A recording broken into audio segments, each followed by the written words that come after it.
Hey guys, it's Ben here, and today we're going to be going over a United Health DCF and just going really quickly through the agenda. It's going to be a street-based DCF as normal, so pretty high level. We're going to go over diluted share count, WAC mid-year convention, and price discussion. And I wanted to go over United Health and make this stream because it's been a stock that has been really battered down over the past year. So you can see that it was previously trading nearly at $600 near its peak and then really kind of lost like 50% of its value over the course of a few months with some really bad press. Of course, their CEO was also murdered, which is like insane actually. And then there's been some issues with regulations and billing practices and all of that. And so, I just thought that because it's such a battered stock, that it could be very interesting because it is, as I'll mention here, the largest and most diversified healthcare insurer in the U.S. So obviously, there's a lot of advantages that it can have if it can continue its kind of leadership in the field. But if not, then other competitors can clearly also take advantage. Also, as part of the bull case, as the US population ages, demand for healthcare could boost enrollment and revenues. But of course, at the same time, that also creates some kind of bear case where rising medical costs and utilization pressures result in margin compression because the health insurance companies just make more money if more people are enrolling but don't actually utilize the insurance. But so that's a potential issue for United Health. More people enroll, but also potentially more utilization. Lots of bad press with CEO. Sorry, I shouldn't say assassination. I don't know what to call this, like murder. And regulatory changes has led to a depressed stock price. But recent earnings signaled positive recovery. Could be a good setup for 2026. Management has been much more positive in their earnings calls. And as some of you may know, Warren Buffett also made a purchase of United Health, although some people say that it was like more his minions making it. It was also a very small, tiny percentage of his entire portfolio. So it's not like just because Warren Buffett purchased it or his people did means that it's like a good stock or anything. And then bear case, regulatory risk with policy changes. This has kind of already hit the stock a bit.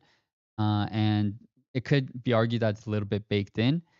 Rising medical costs, I mentioned already, and investigations about improper billing practices. This is potentially a huge issue for United Health if it is true that United Health has been fudging the numbers basically a little bit. So that is, and the DOJ is currently investigating them. I'm not sure exactly what the latest is, but of course, United Health, they say like, oh, it's not going to be any big deal or something like that. So a lot to potentially worry about with the stock. Potentially a lot to also like if it's able to recover. So yeah, this is the stock as you saw. So over the past year, it's down 43%. And this is when I personally think it could be exciting as an opportunity, as opposed to all the stocks that are just going up, and that's when most people buy it, right? But we'll see what the DCF says. In terms of comps, I pulled the numbers from FactSet just for as of like literally a few moments ago. So the stock price is gonna, today's December 10th. It's gonna close at a different price than what's seen here. But you can see compared to its peers, the stock, first of all, is the largest. It's 229.4 billion dollars, and that's a lot larger than almost all of its like competitors here combined. And it's highly um it's been battered down, the stock, compared to a lot of its competitors, although a lot of health insurance companies have been going down. Revenue growth was really strong, double digits last year, and then this upcoming year, slowing, or 2025 to 2026, slowing down to just 1%, which is a lot lower than its peers. And then margins are just a little bit higher than its peers, which is a good sign. If they can somehow regrow the top line and maintain margins, then it will justify like a higher stock price. So it does look like as well that the company is trading at higher multiples than its peers, 13.5, 12.6 EBITDA multiples. versus an average and median for these firms of like 10 or 9.6. Um, Also, premium discount to historical multiples. This just compares like their current multiples today. Are they trading at more or less than historically the average most multiples? And it looks like for UNH, it's not actually trading at multiples that are much less or higher. Or the multiples are pretty much in line with what they used to be trading at a year ago, 2 years ago. So that's kind of like the real quick comps overview. Biggest takeaway basically is that United Health is trading a bit at a premium, even though it's at a 54%. It's at 54% of its 52-week high. So this kind of literally means like if UNH was trading at around 600 like it used to, then you would kind of just double the numerator here. So the company would be trading at like 25 times EBITDA multiple, 40 times or so P multiple, which would be really, really high. So just looking at the multiples, it might even be it just makes sense that the stock could even still be a bit overvalued, especially if it can't grow its revenue. So we'll have to kind of see about that with the DCF. So that was United Health situation overview and comps, and then I want to go into the DCF. But I wanted to also first let you guys know about Wharton and Wall Street Prep, who is the sponsor for this video, and they have an applied value investing certificate program. So they work together, and I think it's like a really cool opportunity. It's an 8-week long kind of teach by yourself or learn by yourself, 10 hours per week course where you learn from investors and Wharton professors and instructors who help you learn how to identify undervalued stocks, kind of like what we're doing now, and kind of build like an actual technical skill set. So you can see that there are a ton of great speakers, Howard Marks probably being the most famous one. He's the founder of Oaktree. Highly recommend you watch or listen to his podcast, The Memo, which is completely free. He talks about the markets and investing, the lessons he's learned. I think it's like a really, really great podcast. Pretty much every single investor should listen to. A lot of my friends who are working on the buy side in private equity, they are the ones who actually recommended his podcast to me. And it's very short. Like he doesn't release like too many. Um, yeah, a lot of speakers. And then in terms of what you will learn, like an intro to value investing, market efficiency, stock price movements, market mispricing, intrinsic value, which is what we're doing today, but they go through a lot more detail, institutional grade value investing, et cetera, et cetera. You can check it out using the link in the description below. And in terms of who kind of is in this program normally, there's individual investors, investment professionals. Basically, this isn't necessarily a program where if you want to break into a hedge fund, like this is going to be what's good for you. It's more so if you, a lot of times from what I'm hearing from Wall Street Prep, a lot of the people who enroll in this program are people who are kind of already working and want to boost their knowledge because they're working in finance and they want to get even smarter about technicals, the markets, and all of that stuff. So you can see here, people who are in the program are more like early career, mid career versus like very early career. So that's important as well because you do interact a lot with like the program participants. You can see here as well, like top roles applicants hold, hedge fund analysts is kind of like the longest one. A lot of individual investors as well. So yeah, this still would be very helpful if you are like really just an individual investor. And then you're able to um, go to a lot of different networking events. There's like in-person events. There's like a LinkedIn group you can join and stuff like that. So feel free to check it out if you'd like. I have a discount code as well where you can get some off. So with that said, let's go into United Health.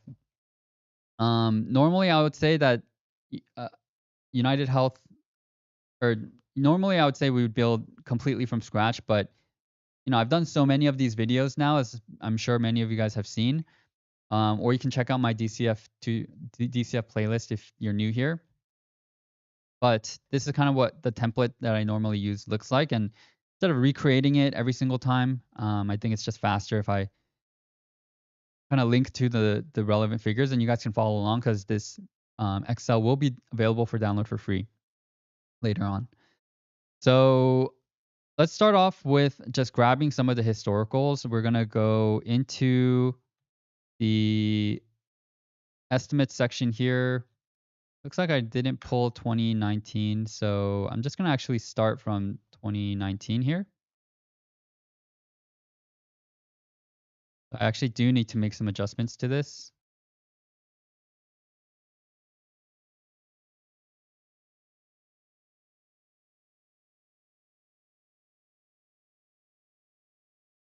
So I'm just gonna change these numbers here to start from 2019.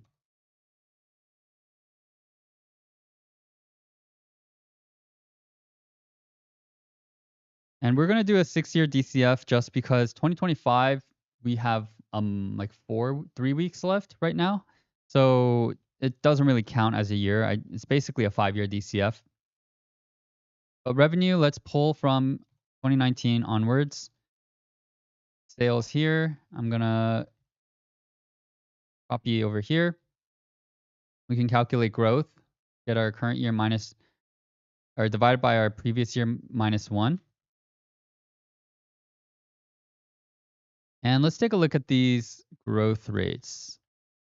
Very interesting, right? It goes from 6, 12, 13, 15, 8%. Like this company was very healthy for a while and just growing pretty strongly for being the number one healthcare provider in the US. These are very, very like strong numbers. And just starting in even in 2025 actually, pretty good growth. And then it's expecting a lot to decline in 2026. I think that's really why actually the stock is so battered is because it's not really like how the stock company has been doing that really matters for investors is what's going to happen in the future. And we can see a lot of decline. These numbers are probably not going to be super reliable, like unless there's some kind of recovery baked in, but it's probably that not a lot of analysts are covering in 2029. But EBIT, let's get here operating income. And you can see the margins here. I'm going to actually pull the historical numbers though, actually. So this is FactSet and very helpful tool I used to use in banking all the time. But you can just download like a bunch of figures for estimates, for historicals and all that stuff. So let's open this here. And the reason I'm doing this is just because sometimes the numbers that I grab from the estimates are a little bit different from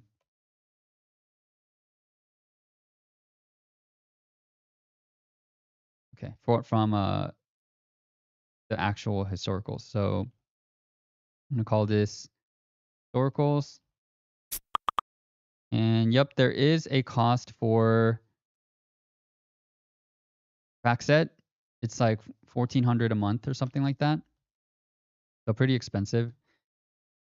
Okay, but let's double check something here. So 2024, it's around 32 billion in EBIT. And then for historicals, we go earnings from operations 2024, 32 billion. Okay, so it seems pretty similar here.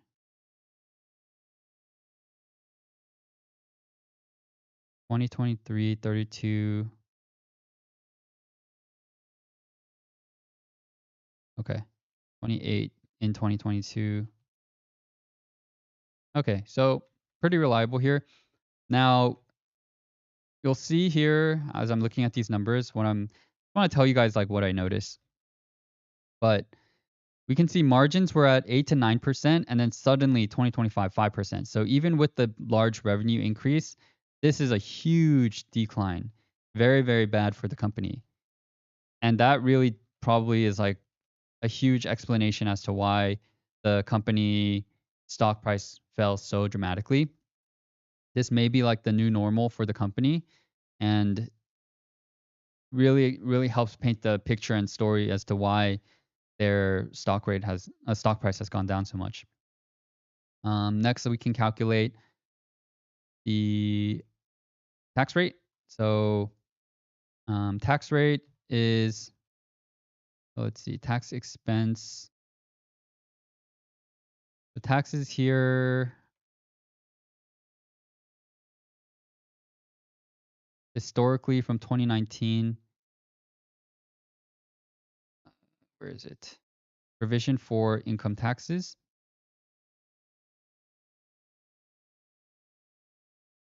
I like to keep all my numbers this is all always like oops, personal, but I like to keep my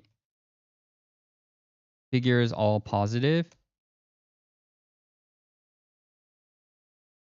Okay, I mislinked this. Okay, so historicals, provision for net income taxes 2019.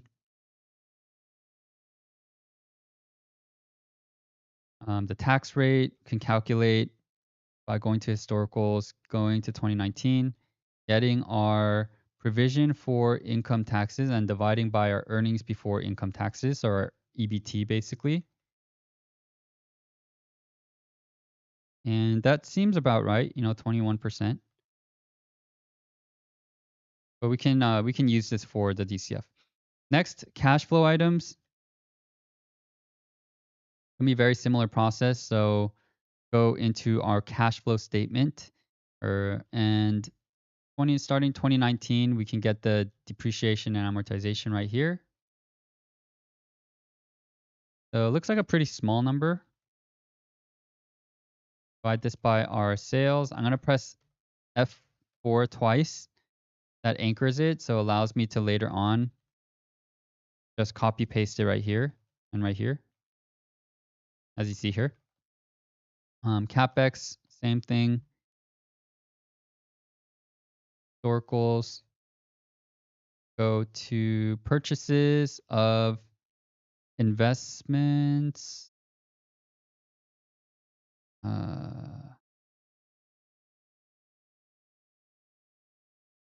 Purchases of property, equipment, and capitalized. Okay, no. Purchases of property, equipment, and capitalized software. This looks like our PP&E. So we'll get this.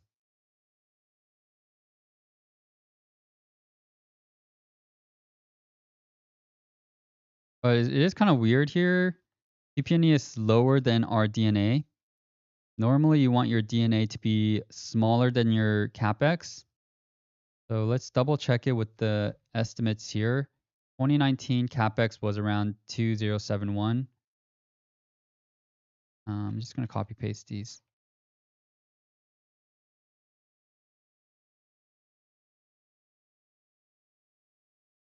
Okay, so it looks like it's correct.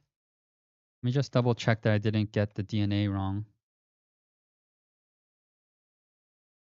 Depreciation, amortization, 27, etc., etc. Okay, so probably what it is that this is very uncommon, but sometimes I guess it's possible where normally you have, let's say you buy a car $100,000 and then you depreciate it over time. It depreciates by 20K each year.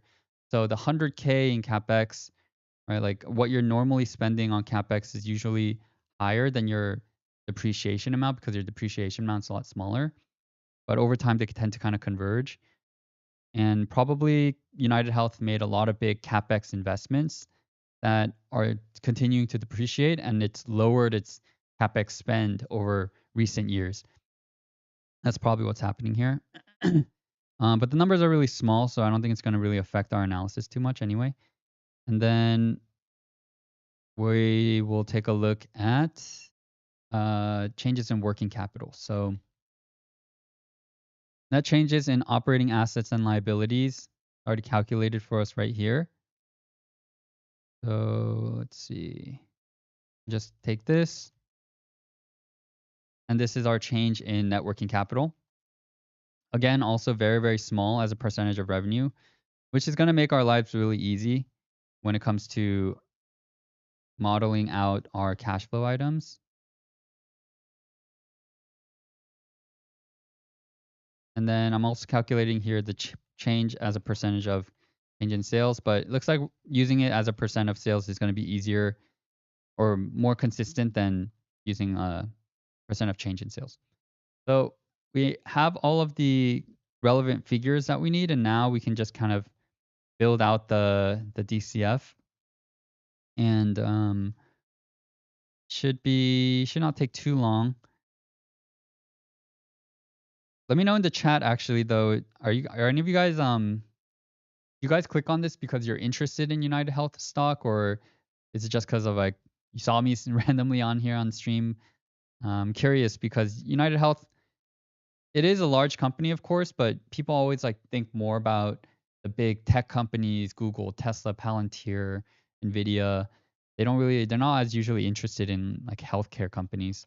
I'm wondering like why you guys are in here in this stream. And as you guys answer, I'm just gonna put in some of the numbers here.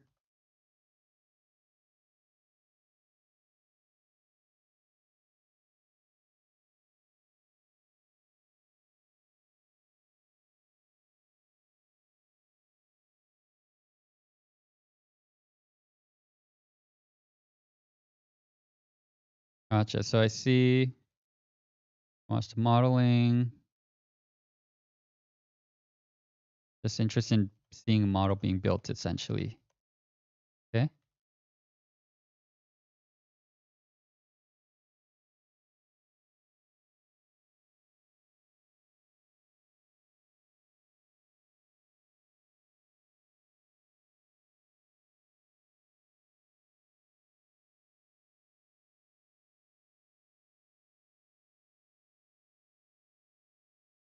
Okay, so the main thing that's going to take a little bit of time is just figuring out how to build out our assumptions for revenue and EBIT. And we have our estimates here. We're just going to get some ranges and trying to get to something that kind of makes sense.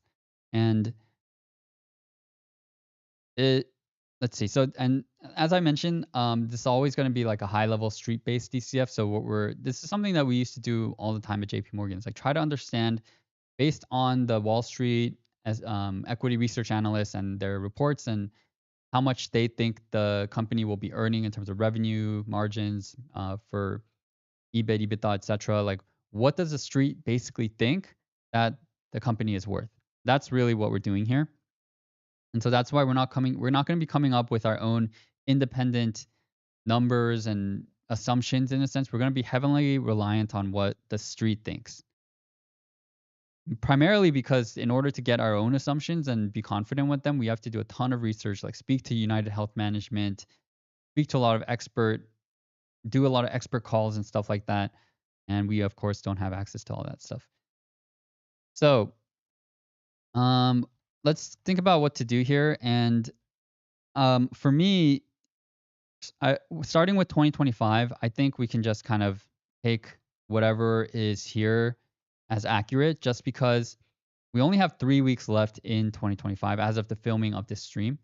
So that means that Wall Street estimates tend to be very, pretty accurate. And it's rare that a company blows past or widely underperforms their um what the analysts believe when there's so few months left in the year or weeks or time, because analysts are constantly speaking with management to update their models. And so for 2025, we're just going to take this 12%. I think it's pretty fair to think that this is going to be pretty accurate.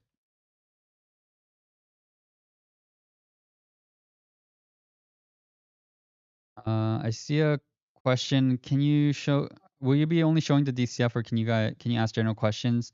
I will be asking or answering questions throughout here and there. So just feel free to ask away in the chat, and whenever I get to a good stopping point, I'll definitely answer some questions. So, but next thing we want to do is figure out what should we do for 2026, 2027, the next 5 years essentially. So for the most part, I can trust the 2026 and 2027 figures. because they're just 2 years out in the future, and then analysts are gonna there's gonna be a lot of people covering them. 3 years out, 4 years out, this is where a lot of them drop off. So we go here and go broker outlook. And let's say we go to sales 2026. You'll see that there's 23 brokers or firms basically that are covering this company and providing estimates for sales for 2026. For 2027 goes down to 20, but still, large number.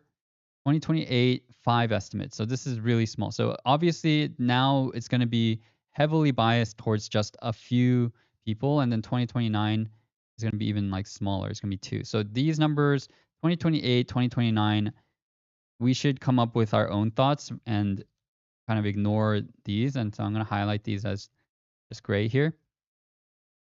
What I want to do is treat this 2026 and 2027 as our base case, because it is truly our street base case, right? It's what the street believes. Of course, they can be super wrong, but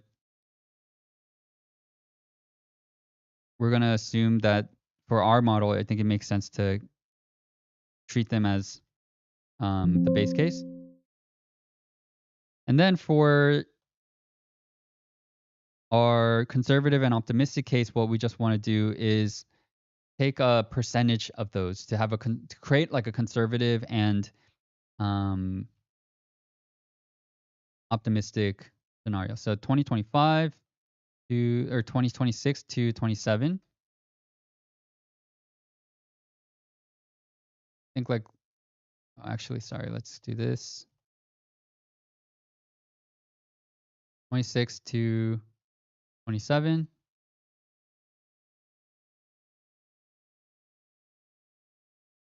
And I think something like let's call it like 90%, 85%. So 15%, 85% of what the street thinks. And then here, maybe call it like 115%. I think this will provide us like a pretty good range.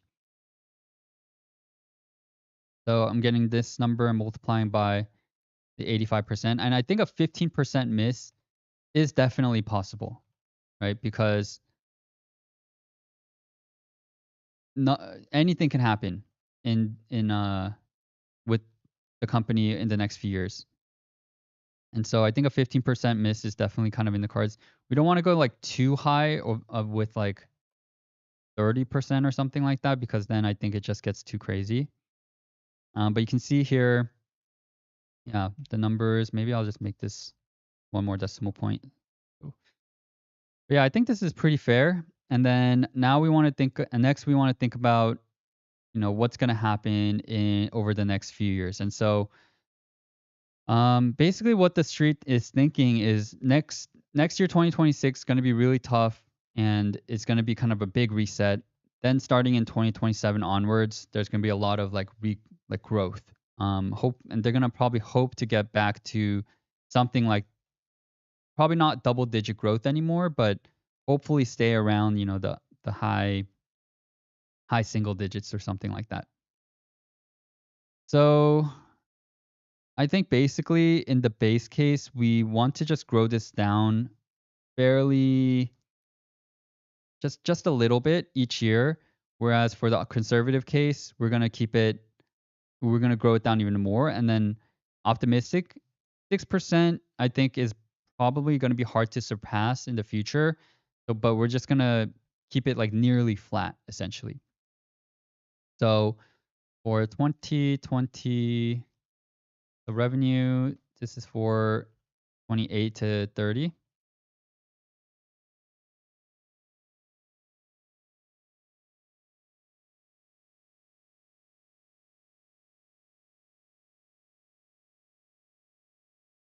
So for the conservative case, let's say it maybe it falls by around like 10% a year. So let's just call it like 90% of the previous year. Base case, let's keep it, let's see, like maybe it'll be easier to see it like this, 10% deceleration. Mm, this is kind of hard to follow. Let me think about this. So this is going to be percentage of the base case. So why don't I just add a note here, percent of base.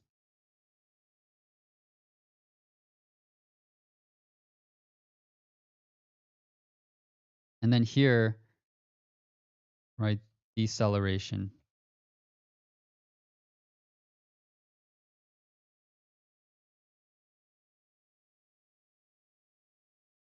So 10% deceleration for the conservative case, base case. I'm just going to see how the numbers look for now. And then for the optimistic case, we want a pretty optimistic one. So let's call it like 2.5%.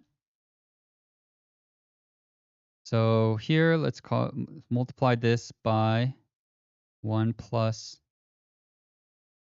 10% here times 1 plus.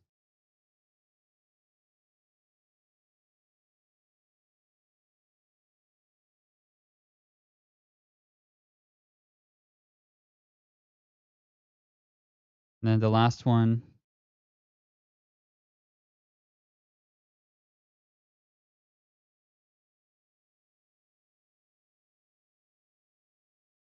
okay, let's just see what this looks like. So conservative case, 4.5%, 4%, 3%, kind of grows down to 3.3% essentially. Conservative or base case goes from 5.3 to 4.6%, and then optimistics to around 6%. So I think all in all, this is still relatively. It seems pretty fair to me, just because I think it's definitely possible that United Health has another year where they grow at low single digit percentage, and then but that could be offset by like a really high growth year, right? So that's why I think the numbers will kind of even out over time. And 3.3% seems pretty low. 4.6% over the next few years, like growing to that. With the company getting larger and larger, they should have like a smaller and smaller growth rate. Also check comps to see like how the other companies are growing. So you can see that Humana is growing at 11%, but a lot of the peers are going to be growing at like 4%, right, next year, which is going to be a down year for everyone. Previous year is around 12, 11%. So I think this is fairly conservative, and it's going to change a lot depending on what new policies are added. So if I were to guess, like if you're a bit more bullish, I think this is pretty fair as like a um, bullish kind of case, and we'll see how that affects our eventual valuation. So I'm gonna add our switches here, and so pretty easy. Just gonna use our offset function, reference revenue. So that's our switch. Oops, actually, sorry. We have to get to our reference cell and then go to our revenue thing here, and then 0.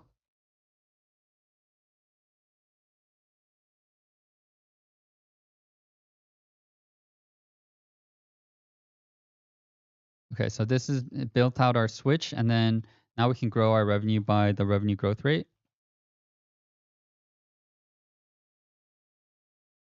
Okay, so now we have our revenue figures, and then now we can get our EBIT, which is going to be a very similar process, and then everything else is going to be like really easy and fast. So um, we're going to do similar thing for EBIT. It seems like these next few years, our base case, like it makes sense. For 2025, just going to use this. We're barely even really using 2025 at all anyway in our when we sum up our projected free cash flow. It's going to just be for 3 weeks anyway. 2026 and 27, I think we can do a similar thing basically, where we, for our EBIT, we use a percent of base, and then let's start with that. So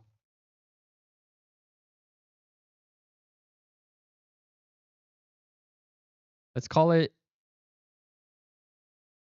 or our, sorry, actually, yeah, okay. So let's call it 95%, or yeah, 90 or 95%, I think makes sense, because margins, you don't see as much of a difference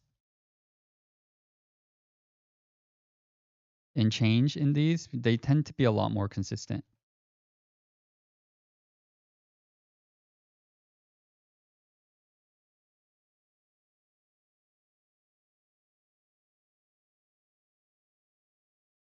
Okay. So yeah, around 5 point something percent. So 5.5, 5.8, 6.1. I feel like if we believe in the street numbers, these are pretty fair.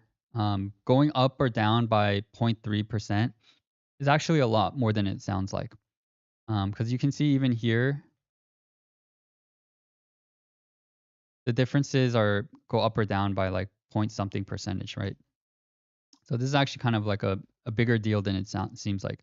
It is a little bit of a tight range, but I think that's okay. And then and then the question really is like, will the company be able to grow its margins over time meaningfully or not? So I think what we want to do is apply just like a- maybe a growth rate or something like that for the EBIT for 2028 to 2028 onwards. So what is the growth going to be?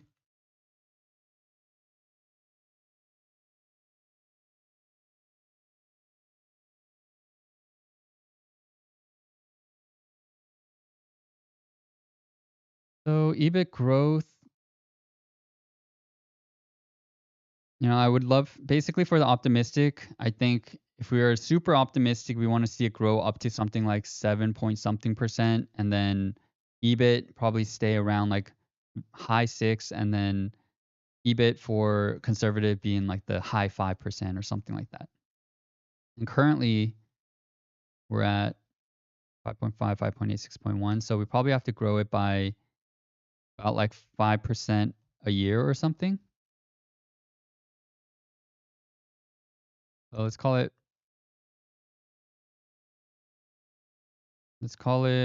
around 3%, 5%, or 4%, 5%. And let's also just see how EBIT, how much it's growing by in historically here. So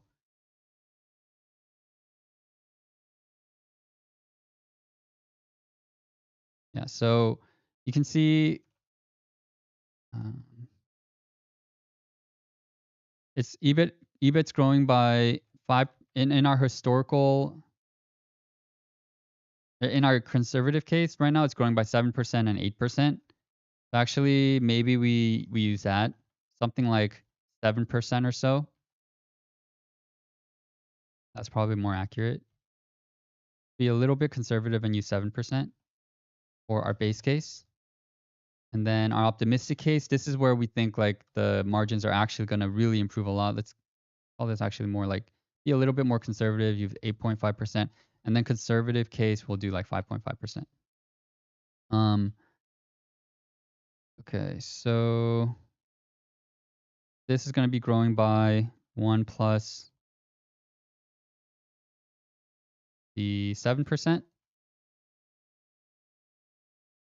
Conservative, 1 plus 5.5%. And then the 8.5% here. Cool. So that also got us to pretty much where I wanted.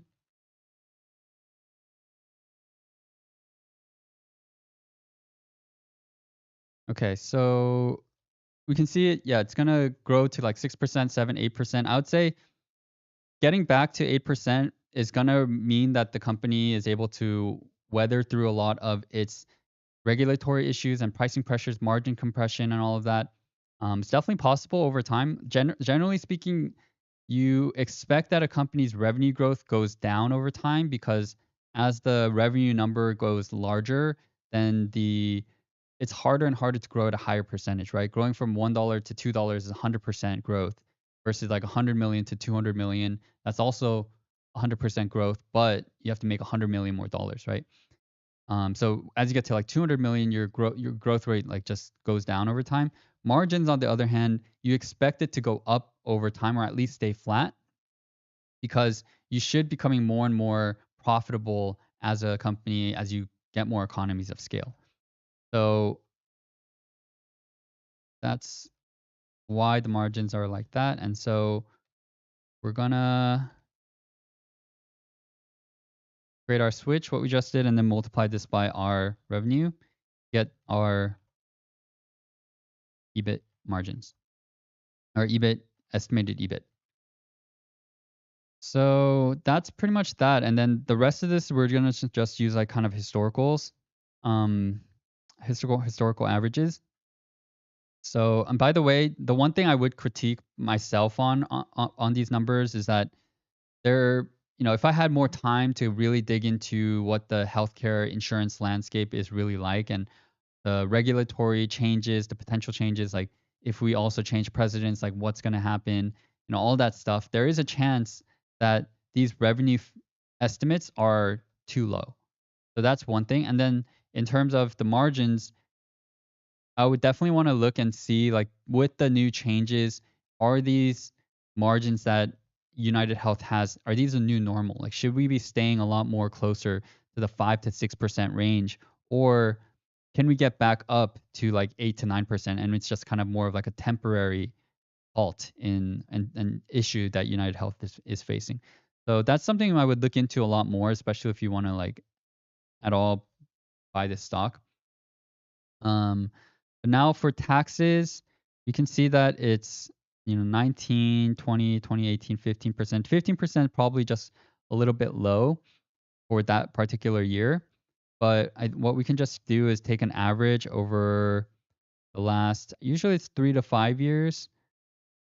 And I think we should take 5 years for this one. The reason I'm taking 5 instead of 3 is that the most recent year is just abnormally a bit low.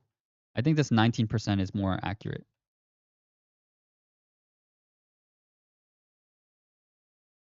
So we have 19% here.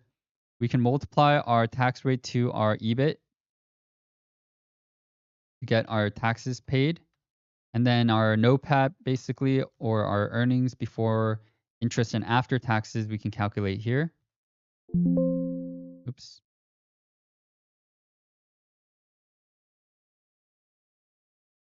And then the rest of DCF is pretty easy. So DNA, CapEx, change in net working capital, all of these numbers are going to be pretty insignificant anyway, because as we discussed earlier, it's just like a really small percentage of revenue, but something you still need anyway in your DCF.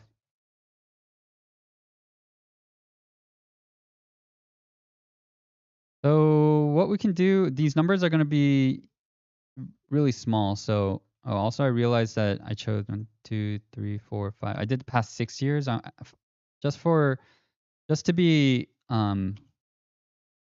typically you don't do like 6 years. Kind of arbitrary, but it gets to the same number. I just like 5 more.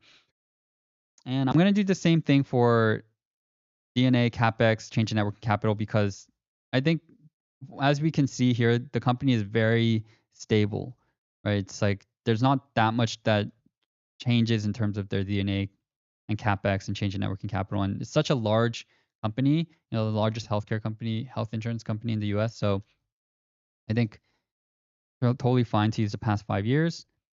And then what we're going to do here is get this and multiply it by our sales.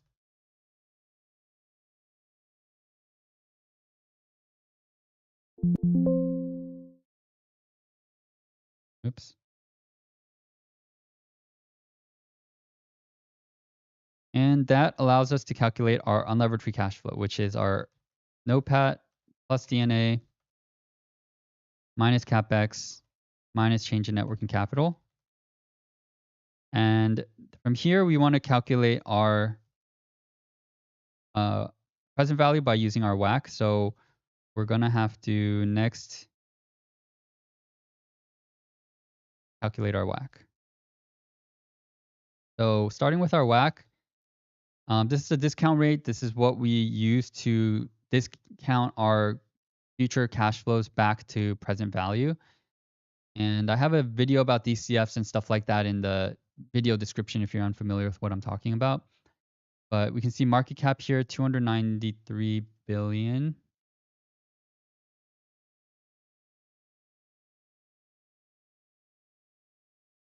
So now it's going to be a little bit rough, but let's see. 293.13. So 293.13. Everything's in millions. So a $293 billion company, risk-free rate is the 10-year treasury yield.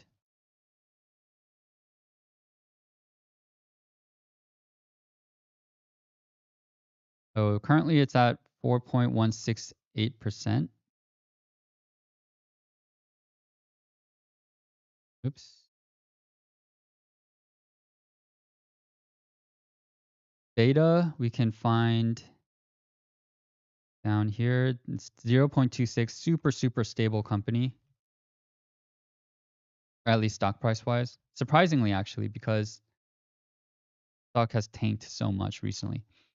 But historically, I guess like pretty stable. Market risk premium. We go to Samadoran. This is like a New York NYU professor who publishes equity risk premiums all the time.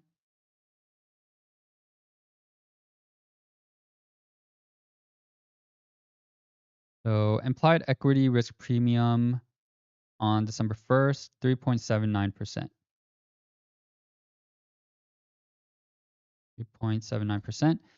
And then debt. Let's see if the company has any debt to begin with. So we're going to go into bamsec.com. This is a website I used all the time when I was in banking and highly recommend use it. Completely free as well. So you can see a bunch of like the company's financial statements and filings. It's a lot easier to use than like Edgar. So I just want to basically check on their balance sheet if the company has any debt, which they do, but a pretty small amount it looks like. So short-term borrowings, about 7 billion, and then long-term borrowings about, oh, actually, there's a good amount, 72 billion. Okay, so what we'll want to do is go through the notes and try to find what their interest rate is. So kind of like need to find their debt schedule. So this is kind of what we're looking for, but we may have to look into the 10K because sometimes they don't really provide interest rates uh, in the quarterly filings, which is what we're in right now.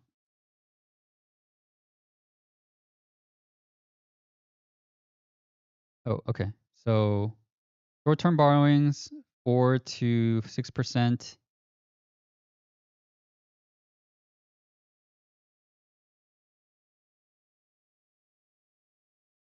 Okay, weighted average annual interest rate of 4.2%. Perfect.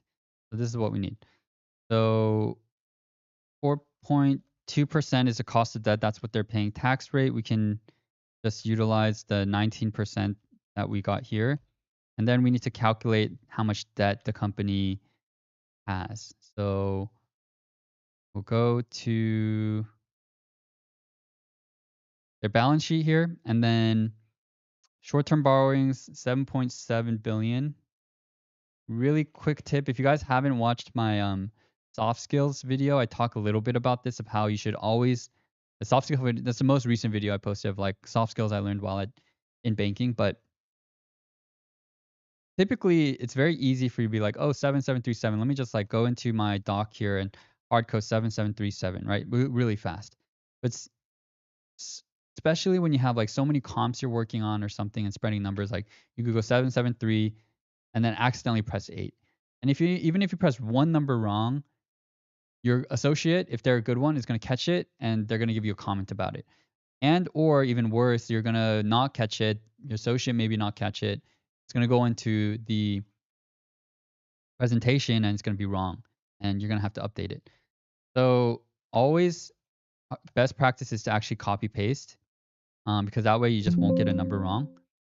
So we have the short-term borrowings here and then long-term here, 72.3. So copy paste.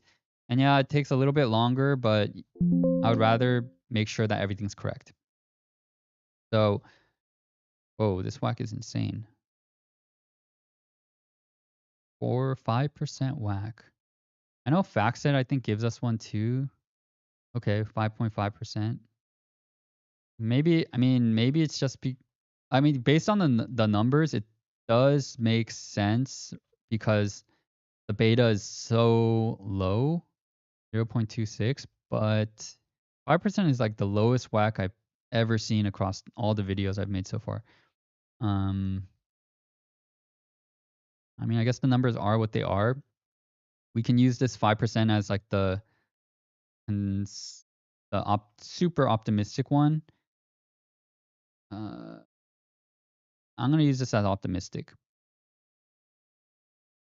The whack, 5%.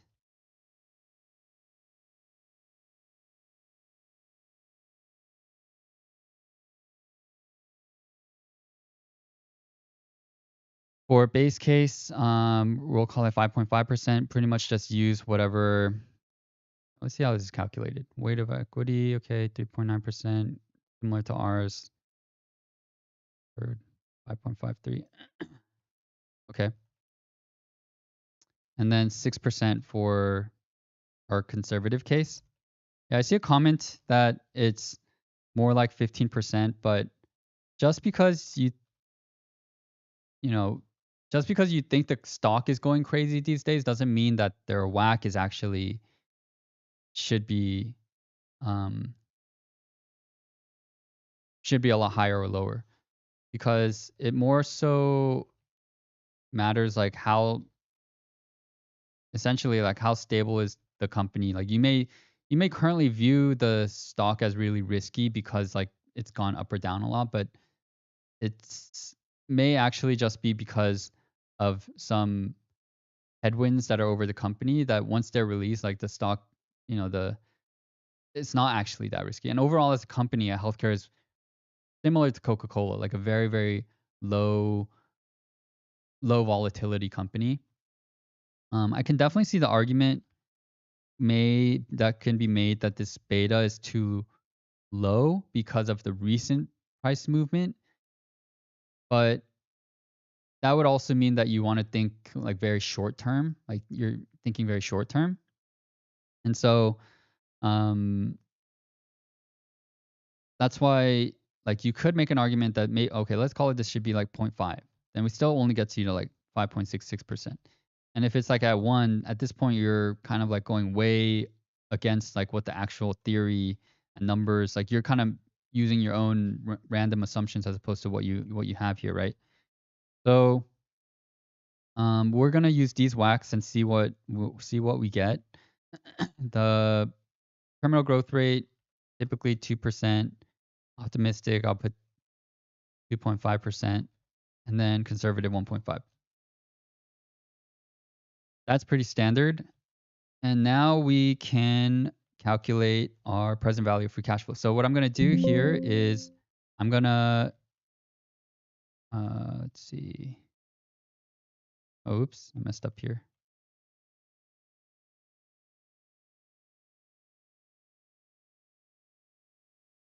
So I'm gonna use the choose function to get what our whack is. So I'm gonna have it select which one of these three essentially is what the choose function does. And so if I change this to like 2, then it should like basically change everything.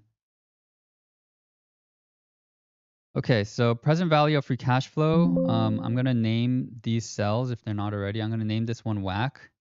Do this in the top left. I'm gonna name this one TGR for terminal growth rate.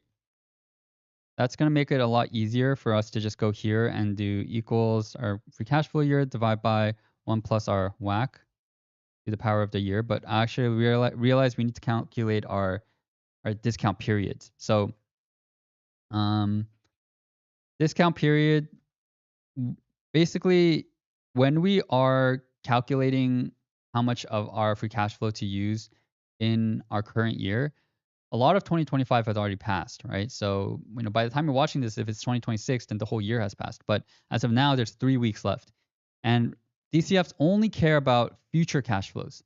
Zero, like they do not care. DCF is not at all about past free cash flows. And since so much of 2025 has already passed, we need to figure out how much of this 16 billion should we actually be using.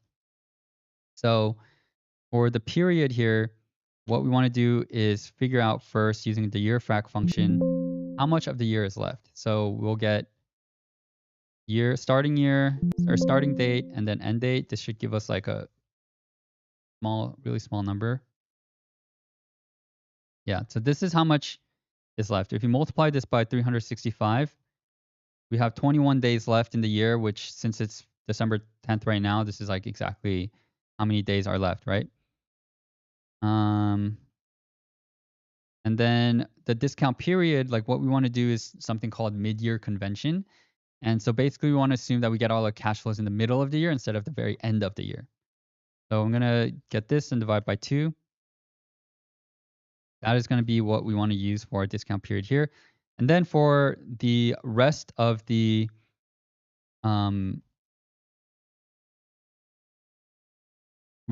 years, what we want to do is assume that we get our cash flows at the middle of each year. So end of June, since June 30th is the halfway point of the year for each of these future years. So in order to do that, what we need to do is basically just get our remaining amount of days at the end of this year. And so that, if we get these 21 days, this gets us to the end of 2025. And then we add plus 0.5. That gets us to 0.5 years into the future. So that gets us to June 30th, 2026. So when put in other words, we multiply this by 365. We have 203 more days, 204-ish more days until June 30th. So I think it should work. So let's say we do 12, 10, 25, 203 days plus the current date. That gets us to July 1st, 2026. It's pretty much what we want, right? End of June. So, and then from starting here, we want to add plus 1 because now we're already at the middle of the previous year, right? We're at end of June 30th, 2026, and then we add one more year to get to 2027, 2028, etc. So these are our discount periods. And now we can just calculate. First of all, the first year is going to be a little different, right? We just want to take our current free cash flow, multiply it by the number of days that we have left, which is this, right? This is the amount of cash flow we actually want to use, which is 972 million. And then get this number and then divide by 1 plus our WACC to the power of our discount period. So that's going to make this a little bit different. Versus like here, what we just want to do is divide by 1 plus our WACC to the power of our discount period. And this part I'm not going to explain too much. This is just like discounting back to present value, the basic theory of DCF. Okay, so now we have our unlevered free cash flow. We now need to calculate our terminal value. So this is all the projected cash flow after our last projected year, essentially. And in order to do this, we're going to use the perpetuity growth method. So that is going to be our last year's free cash flow times 1 plus our terminal growth rate, all divided by our WACC minus our terminal growth rate. And then we got to discount this back also by our discount rate to the last projected year that we're in, or discount period. So this is our present value of terminal value. And this seems like it could be a little wrong.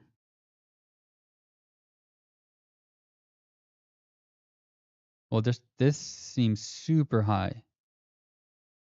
Mm,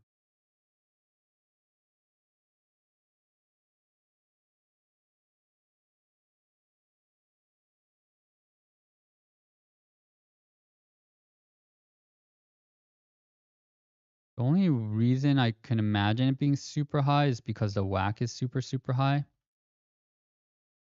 Or super low, I should say. Let me try changing this to like 9% and see what happens. Interesting.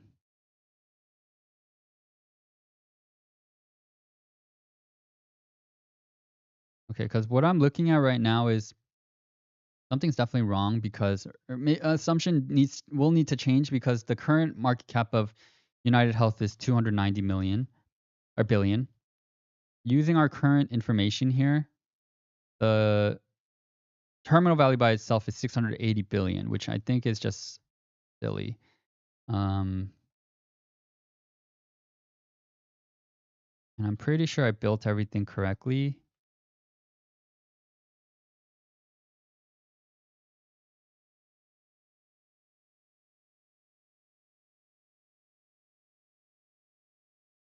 See, let's see what you guys are saying in the chat. 5% super small. Nice saying finance sources expect at least 5% returns for financing. 5% is too low. Just buy the S&P securing 8%. You accept 5% if you think. Da, da, da. Yeah, but it is low. I think if the company was what it was at previously, like very, very stable, healthcare companies are known to be um super, super stable. And so that's why their betas are so low and usually their WACs are super low as a result. Let's see. Let me just double check. Last year's free cash flow times 1 plus your terminal growth rate, all divided by your WACC minus terminal growth rate. So that's correct. Okay, so something is honestly though, it's probably our WACC that's way too high. Like I don't think we were super aggressive with our growth rates and margins. So, hmm. But even if I change this to 10%, let's say, still quite high, but could mean maybe we're just arguing that the company is undervalued. 10% is just like a standard whack. Let me, because we could just use our own whack, but see.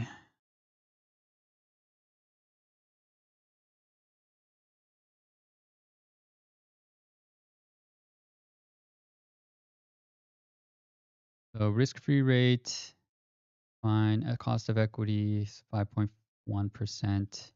Market risk premium, fine.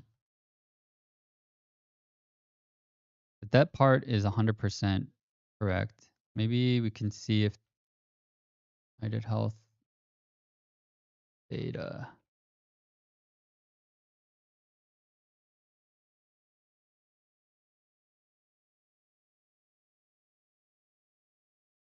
The Yahoo Finance is a little bit higher, 4.43. Wonder if I look up United Health WAC, what comes up? Yeah, 4.55%, 8%. Interesting. 9.3.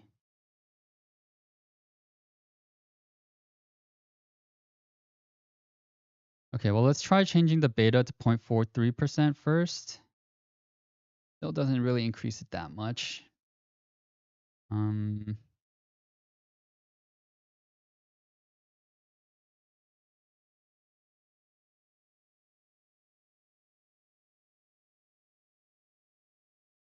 but definitely what I'm going to do is ignore this amount that we get here. Maybe we at least make this 2%.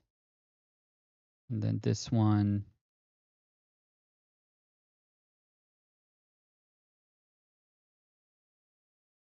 given, I guess, like, the argument here basically that we're trying to make is that, yes, we're calculating a 5.5% whack, but then the beta is not truly representative of how the stock is should currently be viewed. And so the beta, typically what you do to get it is you look at a lot of the company's historicals, like, over the past, like, years, like, 3 years, 5 years, and the company was a lot more stable back then, so this beta was really low, as most healthcare companies are. But given everything that's happened with the company lately, I guess that's why the argument can be made here that it's just too as to why it deserves a higher whack. And so, yeah, maybe like 8%, 9%,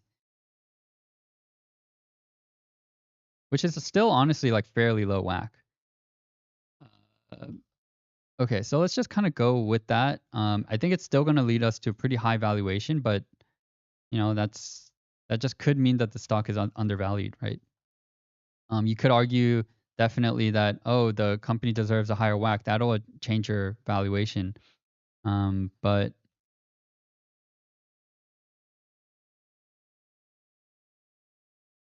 then you would just want to, change that in your model. And that's fine. So for short-term investments, gonna add this as well. So this is our cash balance. That balance we got earlier.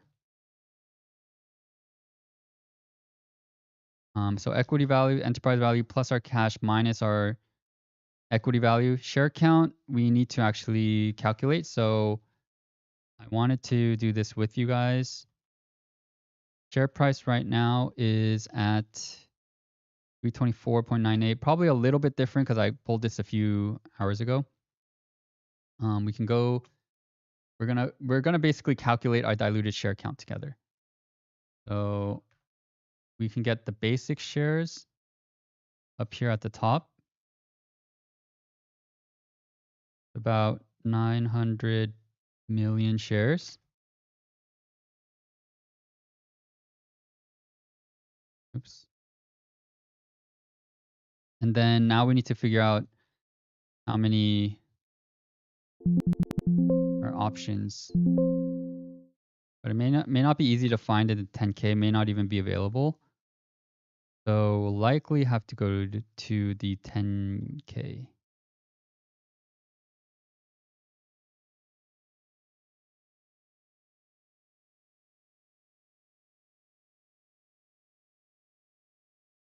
I'm gonna look up stock options. Okay, so this is what we wanted. So stock options, end of 2024, outstanding is 17. And then the weighted average, 17 million. And then the exercise price here is 370.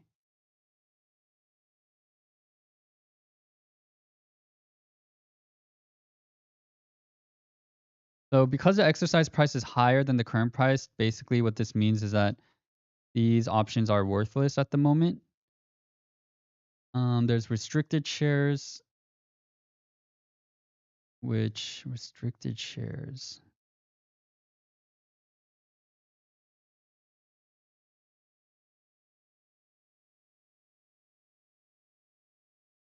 Restricted shares typically, restricted stock units, or let's see, PSUs, RSUs. Include this 4 here.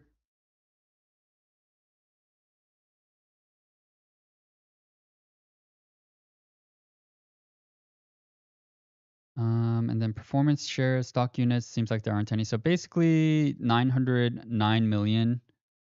Yeah, I see a weighted average price here, but then I'm thinking of RSUs, restricted stock unit. Okay.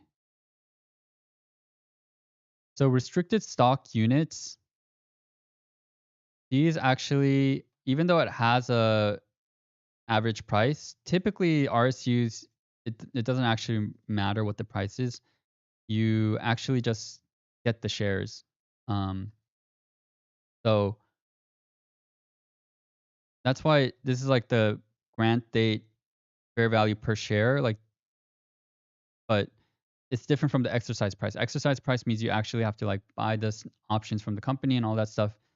For restricted stock, you just need to um, you just kind of get the shares. If I believe that's true, but I usually see it as RSUs. Are they completely diluted?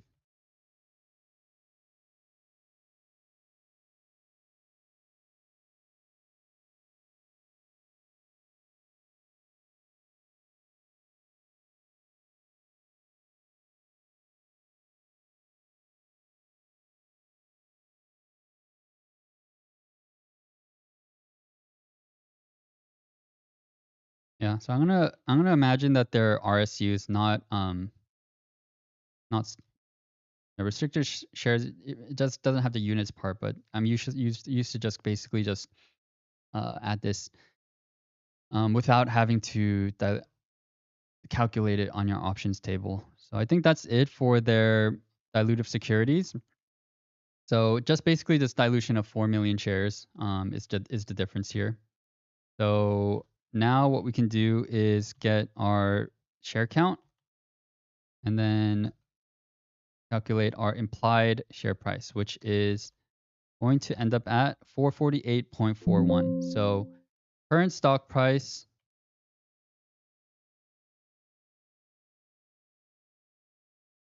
we have in our comps table here, 324.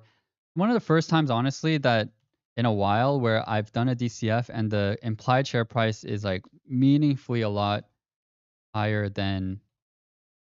um than what's currently the current company's currently trading at. I think a lot of people are probably scared of the stock right now because it is so heavily battered. But okay, so what I want to do also is like, first of all, we have this low end here versus high end, but I'm gonna forget this. What I personally think it makes sense to use, like maybe given the current situation, maybe we want to use a more conservative WACC of around 1%. 2.2% terminal growth rate, I think, is pretty fair. And then revenue and EBIT, I think we're fairly conservative here. We're basically assuming it grows, around 5%. There will be some up and down years, but that's lower than the historical, but that could be representative and fair given the current market and everything. And then growing from about 5% to 7%. If you believe the company is going to perform well, then I think this is fair. You could argue, either way that it's the new normal. It's going to be around 5 to 6% now, or it's going to get back to its like 8 to 9%, which I'm sure the company hopes to do. So in the middle here, um, so I guess using those figures and estimates, like it shows the implied share price of 375.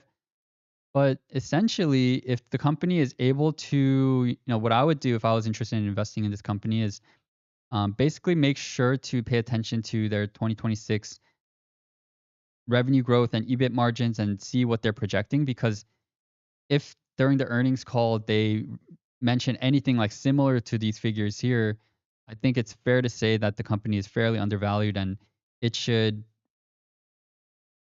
the company, as long as it's able to grow its revenues over the next 1 to 2 years and provide solid guidance and grow its margins and indicate that it's able to do so, then the stock should really rebound hard, is what it looks like. Even while using like a 9% WACC, which for the company historically probably like is a bit high. So that's pretty much an overview of the United Health DCF. Like this will be available for all of you guys to download for free. In a bit, I'll add it to the video description and all that. Um, I do unfortunately actually have to go right now for another call in just 5 minutes. Normally, I would try to answer more questions, but uh, I would have to,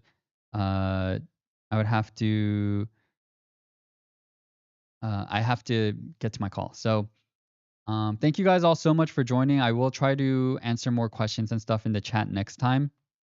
But yeah, thanks guys for joining and hope to see you guys in the next one. Bye guys.